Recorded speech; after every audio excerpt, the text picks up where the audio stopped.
To understand how close we came to annihilation in 1983, we must first return to the ashes of the Second World War.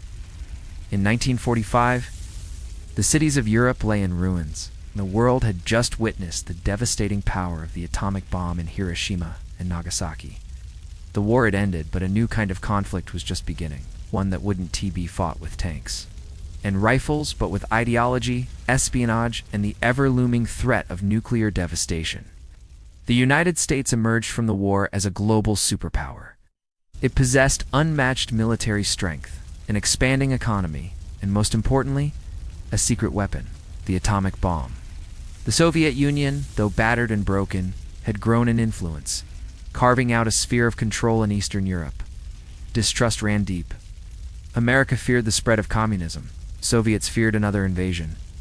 From the ashes of war rose to opposing empires, locked in a battle for influence. The Truman Doctrine, designed to contain Soviet expansion, marked the start of American interventionism in Europe. The Berlin blockade, the formation of NATO, and the arms race that followed would define the coming decades. By the 1960s, the world lived under a new reality, a terrifying balance of terror known as mutually assured destruction. The concept was simple, brutal, mathematically horrifying. If either superpower launched a nuclear attack, the other would respond with equal or greater force. Both nations and potentially human civilization would be obliterated.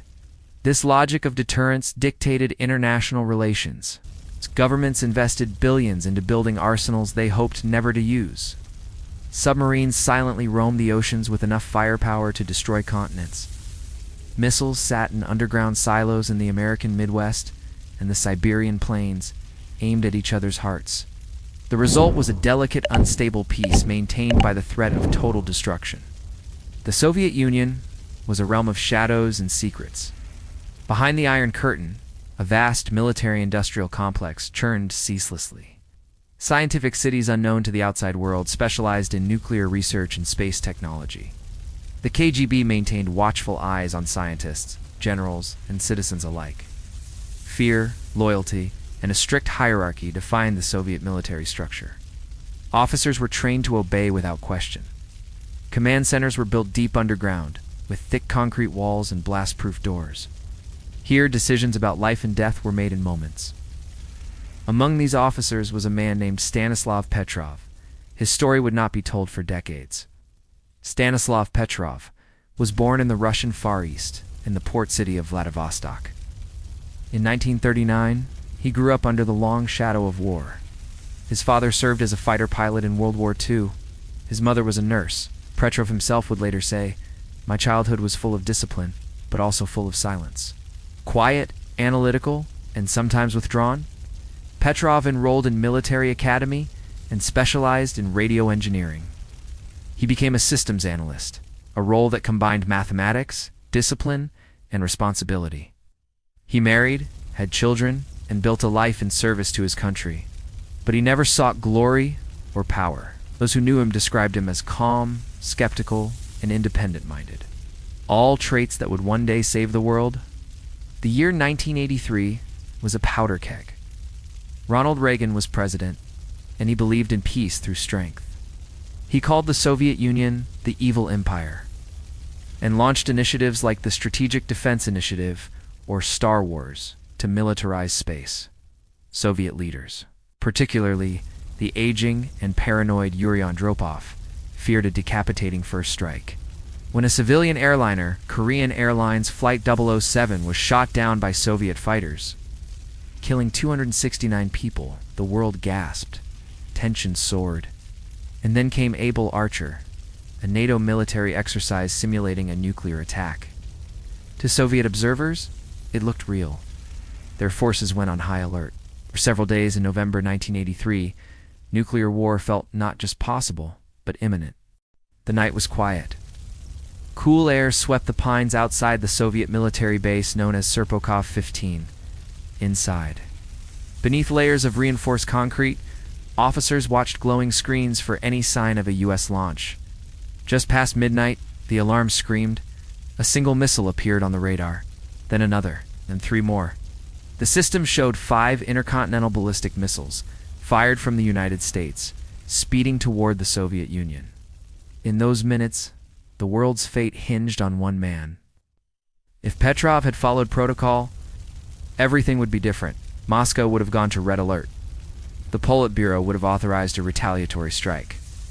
Hundreds of Soviet warheads would have launched within minutes. Washington, New York, Los Angeles, gone. London, Paris, Berlin, ashes. Over 500 million dead in the first hours. The planet plunged into darkness. A nuclear winter that could last a decade. Agriculture would fail. The ozone layer would collapse. Civilizations would crumble. Earth would become quiet again. Not with peace, but with extinction. So what went wrong? How did one of the most advanced surveillance systems on Earth mistake sunlight for missiles? The OCO satellite system, deployed to detect thermal signatures of American ICBMs, saw bright flashes over Montana. But it was a rare atmospheric condition. Sunlight reflected off high-altitude clouds. It fooled the sensors. It wasn't human error. It was technological illusion. But the machines didn't make the final decision. Human did. And that's why the Earth still turns.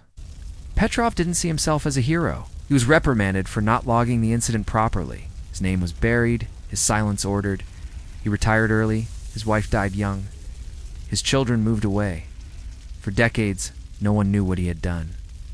It wasn't until the 1990s that his story began to emerge, pieced together by foreign journalists and peace activists.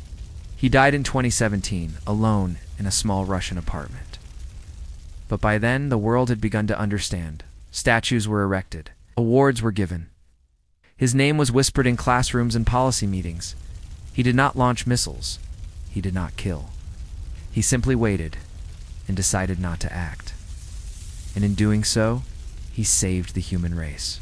What have we learned since 1983? Have we truly stepped back from the brink? Today, the world has over 13,000 nuclear weapons. Tensions between superpowers continue, but so do efforts for disarmament, treaties, activism, hope. New threats emerge, from autonomous weapons, cyber warfare, artificial intelligence, systems that might one day face the same test Petrov did. Oh, but will they pass?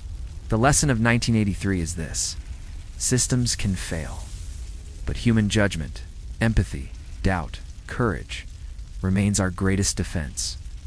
And so we remember one man, not for what he did, but for what he refused to do.